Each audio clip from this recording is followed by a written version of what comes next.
வணக்கம் நண்பர்களே.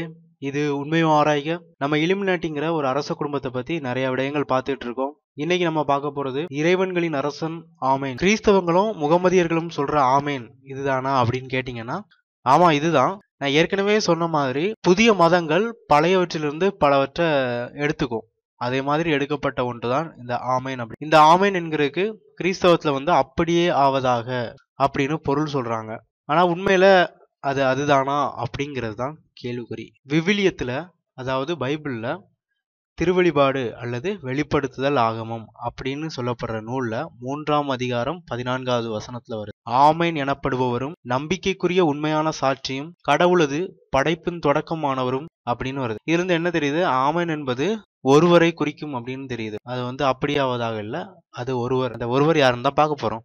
ஆமேன் அப்படிங்கிறது தலையில கொம்போட இருக்கிற ஒரு கடவுளுடைய பெயர். எகிப்துல ஆமேன்ரா அப்படின்ட்டு இவர் அழைக்கப்படுறாரு. இவர் கடவுளுடைய தந்தை அப்படின்னு அழைக்கப்படுறாரு. கடவுளுடைய அரசன் அப்படின்னு அழைக்கப்படுறாரு. ஆமேன் மறைந்திருப்பவர், கண்ணுக்கு புலப்படாதவர், ஏழைகளின் குரலை கேட்டு அவருக்கு உதவுபவர் அப்படின்னு பலவாறு போற்றப்படுறாரு.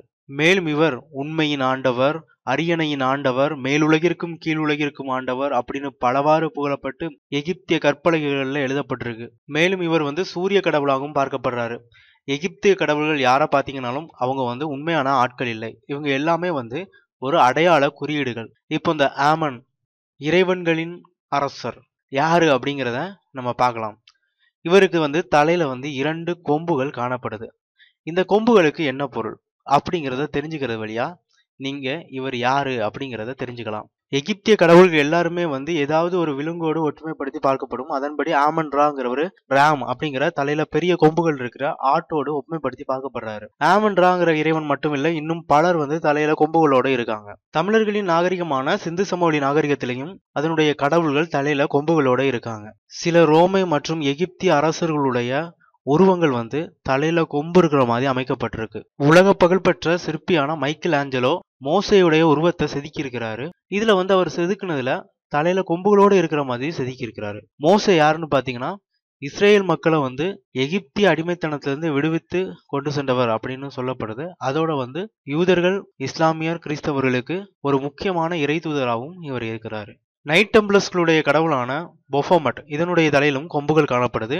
அதோட இந்தியாவுல நந்தி அப்படிங்கிறவரோட தலையிலையும் கொம்புகள் காணப்படுது. உங்களின் கண்களுக்கு புலப்படாத உங்களது அரியணையின் ஆண்டவரை நீங்கள் பார்க்க வேண்டுமானால் நீங்க முதல்ல உங்களை அறிஞ்சுக்கணும் அப்படின்னு சொல்லப்பட்டிருக்கு. அவர் அப்ப எங்கதான் இருக்கிறாரு அப்படின்னு பாத்தீங்கன்னா, உங்க தலைக்குள்ள இருக்கிறாரு. நம்ம மூளையில ஒரு பகுதி இருக்கு, அது பேரு ஹிப்போகாம்பஸ். அது 2 கொம்பு வடிவ கதுப்புகள். இவைதான் நம்மளுடைய புதிய உருவாக்கத்திற்கு காரணமா இருக்கு. அதாவது கற்பனை சக்தி, அதுக்கப்புறம் புதிய நினைவாற்றலை உருவாக்குறதுக்கும் இதுதான் முக்கிய பங்கு வகிக்குது. இந்த உறுப்பு இல்லைன்னா நம்மளால புதிய நினைவாற்றலை உருவாக்கவே முடியாது, அதை சேமிச்சும் வைக்க முடியாது. இந்த உறுப்பு மட்டும் இல்லைன்னா நம்மளால மகிழ்ச்சியா வாழ முடியாது. ஏன்னா இந்த உறுப்பு தான் எது கான்சியஸ் மைண்ட்ல இருக்கணும், எது சப்கான்சியஸ் மைண்ட்ல இருக்கணும், எது மறந்து போகணும் அப்படிங்கிறதையும் முடிவு பண்ணுது.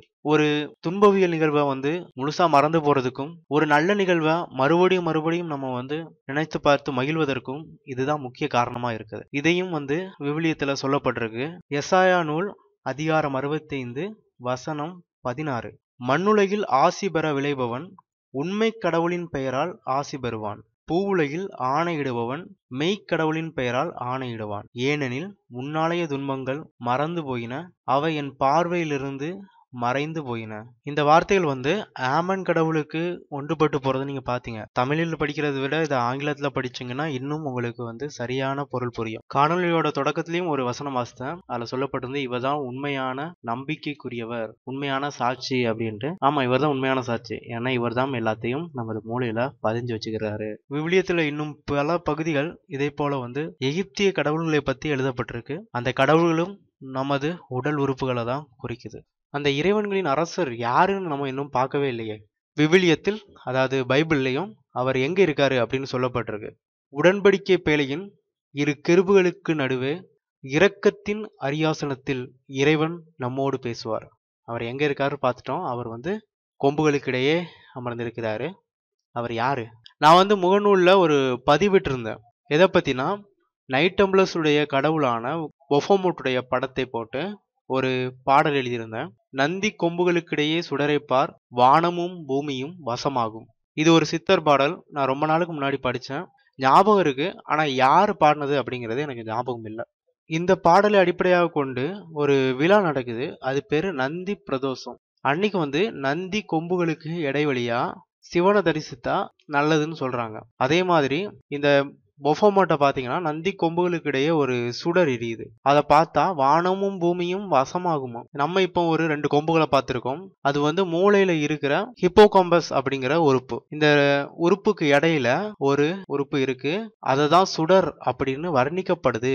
அந்த உறுப்பு தான் பீனியல் சுரப்பி அல்லது 3ஆம் கண். 3ஆம் கண்ணுங்கிறது சிவனுக்கு மட்டும் சொந்தமானது இல்ல. எல்லாருக்குமே 3ஆம் கண் இருக்கு. அதை திறப்பதன் வழியா நம்ம விழிப்புணர்வு அடைய முடியும் அப்படின்னு சொல்றாங்க. ஆனா ஒரு முக்கியமான விஷயம் என்னன்னா, இது எல்லாருக்குமானது அல்ல. இது ஒரு சிலராலேயே அடையக்கூடியது. அவங்களால மக்களுக்கு உதவ முடியும். அதே மாதிரி உதவுனவங்க இருக்காங்க. இந்த அறிவியல் கருத்து ஒரு காலத்துல மதங்களுக்குள் புகுத்தப்பட்டு இது எல்லாருக்குமானது மாதிரி காட்டப்பட்டிருக்கு. அந்த மதங்கள் உலகம் முழுவதும் பரப்பப்பட்டு பெரிய நிறுவனங்களா, மக்களை சுரண்டும் நிறுவனங்களா மாறி இருக்கு. ஒரு சின்ன கருத்து சொல்றேன். எதுக்காகன்னா, நீங்க என் மதத்துல அது இருக்கு இது இருக்கு அப்படின்னு சொல்லிட்டு வேற மாதிரியான இதுக்கு போயிடக்கூடாது அப்படிங்கறதுக்காக தான். எல்லா இடங்களிலும் இப்ப இருக்கிற மதங்கள் எல்லாம் புகுத்தப்பட்டவைதான். இப்ப நிறைய பதிவுகள் பார்த்திருப்போம். கோயிலுக்கு போனா நேர்மறை ஆற்றல் கிடைக்குது, அதனால நமக்கு நல்லது அப்படின்லாம். இதே இது வயக்காட்டுல உங்களுக்கு கிடைக்காதா அப்படிங்கறதா எங்களுடைய தாழ்மையான கேள்வி. ஒரு தற்சார்பு பழங்குடிக்கு வானூர்தி அறிவியல் தேவையில்லாதது. நான் சொன்னதெல்லாம் உண்மையோ ஆராய்க. அதோட நண்பர்களே, இந்த காணொளி உங்களுக்கு புரிஞ்சிருக்கும்னு நினைக்கிறேன்.